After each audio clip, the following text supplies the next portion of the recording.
Hello friends, मैं हूँ सुनीता। मेरे चैनल हिंदी लोकगीत में आपका स्वागत है। मैं आज तिलक गारी गीत सुनाने जा रही हूँ। अगर ये वीडियो पसंद आए तो प्लीज़ लाइक कमेंट सब्सक्राइब करें और सब्सक्राइब के बगल में बेल आइकन है, उसे प्रेस करना ना भूलें, जिससे कि मेरे नए वीडियो की नोटिफिकेशन आपको मिलती रहे। सरवा के बहिनी के चिकने गाल बाजार में बवाल कैले बा। सरवा के बहिनी के चिकने गाल बाजार में बवाल कैले बा। लेली 2000 त चुम्मा ओ देली, लेली 2000 त चुम्मा ओ देली। अरे नाने के बिगड़ल चाल बाजार में बवाल कैले बा। अरे नाने के बिगड़ल चाल बाजार में बवाल कैले बा। सरवा के बहिनी के चिकने गाल बाजार में बवाल कैले बा। सरवा के बहिनी के चिकने गाल बाजार में बवाल कैले बा।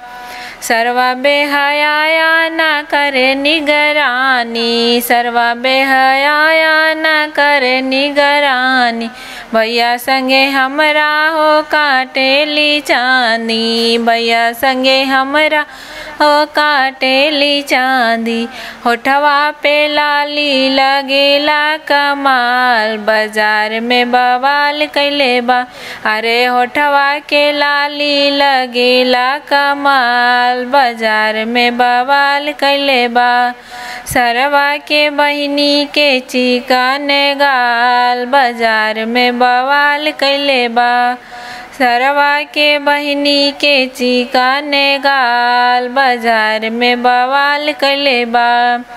कलेजवा के पीछे करेली पढ़ाई, कलेजवा के पीछे करेली पढ़ाई। इज्जत आपन देली न सवाई, इज्जत आपन देली न सवाई। लइका चिल्लाले से कही के माल बाजार में बवाल कैले बा। अरे लइका चिल्लाले से कही के माल बाजार में बवाल कैले बा। सरवा के बहिनी के चिकने गाल बाजार में बवाल कैले बा। अरे सरवा के बहिनी के चिकने गाल बाजार में बवाल कैले बा।